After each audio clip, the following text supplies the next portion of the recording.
एकीकडे आपण भिंतीवरचं बटन दाबतो, वीज वाहते आणि खोलीत एकदम लखलखीत प्रकाश पडतो. हो. आणि दुसरीकडे बघा, तोच सूर्यप्रकाश घराच्या छतावर असलेल्या एका काचेच्या पॅनलवर पडतो आणि त्यातून वीज निर्माण होते. बरोबर. म्हणजे एकाच नाण्याच्या या दोन बाजू आहेत ना. हो. आजच्या या सखोल चर्चेत आपण याच तंत्रज्ञानाच्या आत डोकावणार आहोत. हो. आणि हे खरोखरच खूप रंजक आहे. अगदी. आणि सुरुवातीलाच मी आजचं आपलं मुख्य उद्दिष्ट सांगते. या पाठाच्या शेवटी आपल्या सर्व श्रोत्यांना LED आणि सोलर सेलची रचना आणि त्यांची कार्यप्रणाली अगदी स्पष्टपणे समजेल. आपण नेहमी फक्त बटन दाबतो, पण त्या उपकरणाच्या आत अणूंच्या पातळीवर नक्की काय घडत असतं हे आज आपण उलगडणार आहोत. नक्कीच. प्रकाश आणि वीज यांच्यातला हा जो परस्पर संबंध ना, तो अतिशय भारी आहे. हे तंत्रज्ञान वरवर पाहता जितकं साधं वाटतं तितकंच ते आतून गुंतागुंतीचं आहे. आपल्याकडे या अभ्यासासाठी 17 स्लाइड्स आहेत. बरं, मग आपण स्लाइड 1 पासून सुरुवात करूया. पहिली स्लाइड आहे semiconductor magic, LEDs and solar cells. हे दोन्ही दिसायला इतके वेगळे आहेत, मग यात मॅजिक काय आहे? मॅजिक हे त्याच्या मुळात आहे. या स्लाइडमध्ये सांगितल्याप्रमाणे या दोन्ही उपकरणांचं हृदय एकच आहे आणि ते म्हणजे PN जंक्शन. अच्छा, PN जंक्शन. हो, PN जंक्शन हे असं ठिकाण आहे जिथे P प्रकारचे म्हणजे पॉझिटिव्ह आणि N प्रकारचे म्हणजे नेगेटिव्ह अर्धवाहक एकत्र जोडले जातात. LED मध्ये आपण बाहेरून वीज देतो आणि ते जंक्शन प्रकाशात रूपांतर करतं. तर सोलर सेलमध्ये आपण त्या जंक्शनवर प्रकाश पाडतो आणि ते विजेत रूपांतर करतं. बापरे, म्हणजे एकाच मूळ रचनेचा वापर करून दोन पूर्णपणे विरुद्ध गोष्टी. अगदी बरोबर. आणि म्हणूनच आपण आता पुढच्या स्लाइडकडे वळूया. Slide 2, the core concept, reversible energy. म्हणजे ही प्रक्रिया पूर्णपणे उलटी करता येते असं काहीच आहे का? हो ना, जसं एखाद्या मोटर आणि जनरेटरच्या बाबतीत होतं. म्हणजे मोटरमध्ये आपण वीज देतो आणि ती फिरते, तर जनरेटरला आपण फिरवतो आणि तो वीज तयार करतो. तसंच काहीसं. तंतोतंत. विज्ञानाच्या भाषेत सांगायचं तर या दोन प्रक्रिया एकमेकींच्या अगदी विरुद्ध आहेत. यालाच आपण एक्झॅक्ट सायंटिफिक ऑपोजिट्स म्हणतो. PN जंक्शनमधील इलेक्ट्रॉन्स आणि होल्स यांची देवाणघेवाण इथे महत्त्वाची ठरते. ही रिव्हर्सिबल एनर्जी निसर्गाचा एक मोठा चमत्कार आहे. हे ऐकायला खूपच भारी वाटतंय. मग आपण आधी LED कडे वळूया. आपली पुढची स्लाइड आहे स्लाइड 3, LED बेसिक कन्स्ट्रक्शन. आतून हा LED नक्की कसा बनलेला असतो? LEDच्या आत अत्यंत जास्त डोपिंग केलेलं PN जंक्शन असतं. डोपिंग म्हणजे अशुद्धी मिसळणे ना? हो, बरोबर. अर्धवाहकामध्ये मुद्दाम काही विशिष्ट अशुद्धी मिसळली जाते, ज्यामुळे त्याची वीज वाहून नेण्याची क्षमता कित्येक पटींनी वाढते. LED नेहमी फॉरवर्ड बायस स्थितीत चालवला जातो.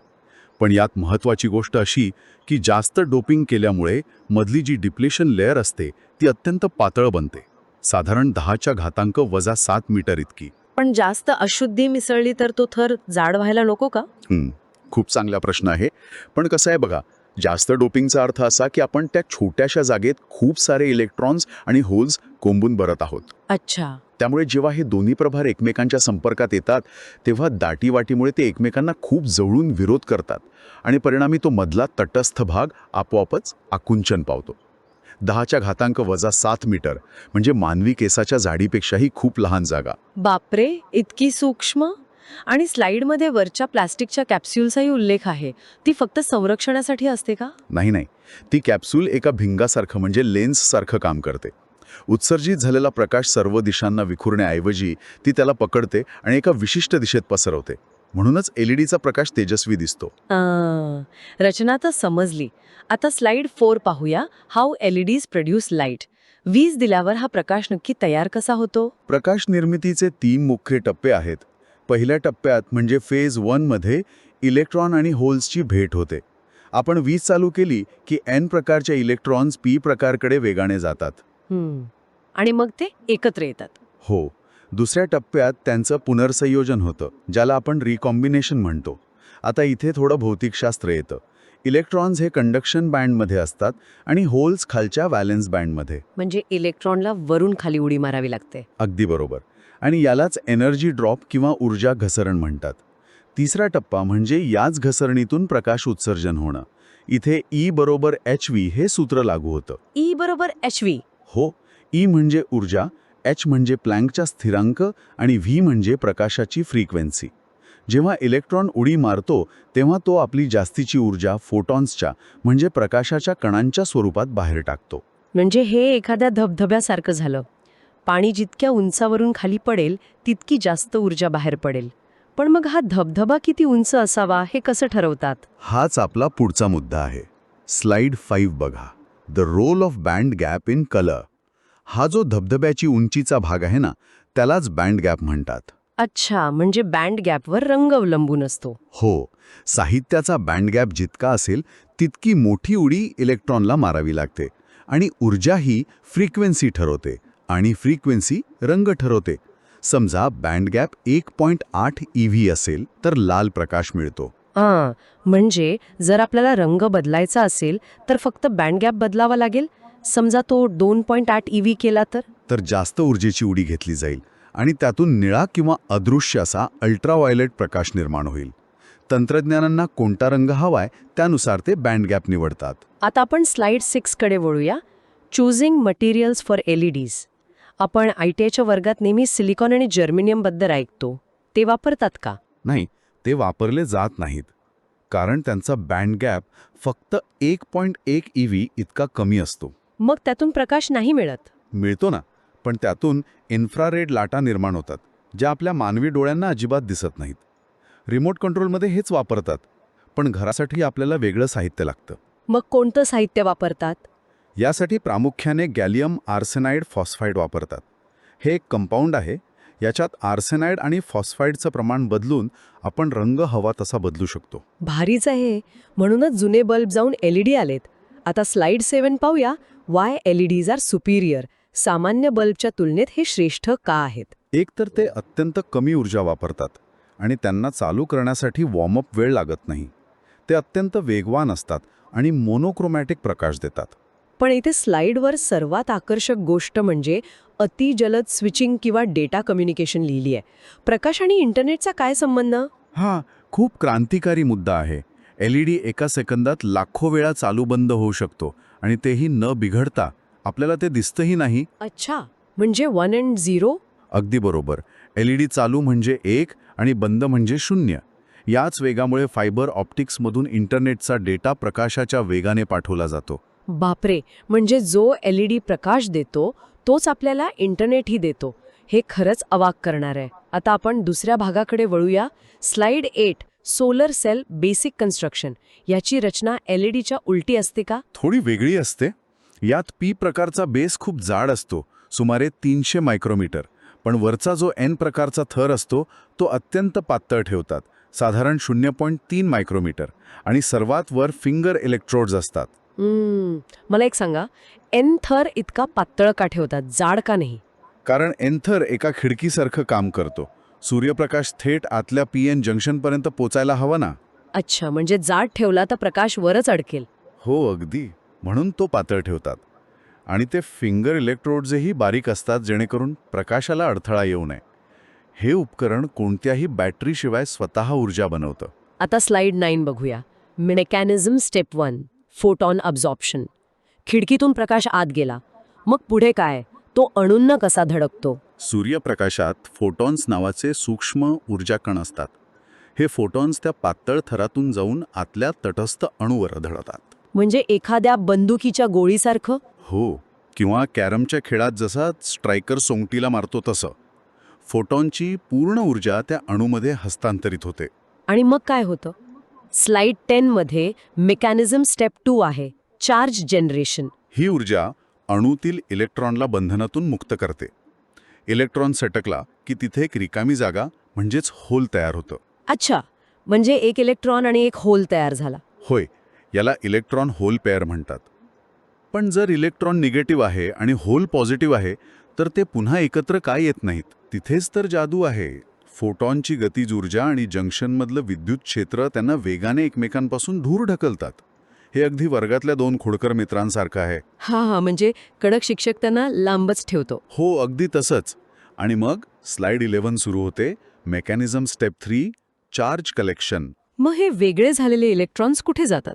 ते सर्वात कमी प्रतिकार असलेला मार्ग शोधतात आणि वेगाने वरच्या धातूच्या फिंगर्सकडे जातात. तर होल्स तळाशी असलेल्या तांब्याच्या प्लेटकडे खेचले जातात.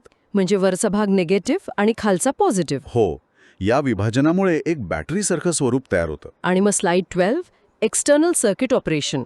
जेव्हा आपण वायर जोडतो तेव्हा काय होतं? वायर जोडली की इलेक्ट्रॉन्स फिंगर्समधून बाहेर वाहू लागतात, बाह्य उपकरणातून म्हणजे समजा बल्बमधून प्रवास करून सर्किट पूर्ण करतात. इथे मला इलेक्ट्रिशियनच्या दृष्टिकोनातून एक महत्त्वाचा मुद्दा विचारायचा आहे.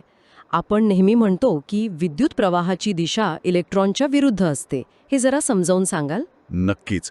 भौतिकशास्त्रानुसार वायरमधून वाहतात ते इलेक्ट्रॉन्स, जे निगेटिव्हकडून पॉझिटिव्हकडे जातात. पण जेव्हा आपण कागदावर सर्किट काढतो तेव्हा प्रवाहाची दिशा पॉझिटिव्हकडून निगेटिव्हकडे दाखवली जाते.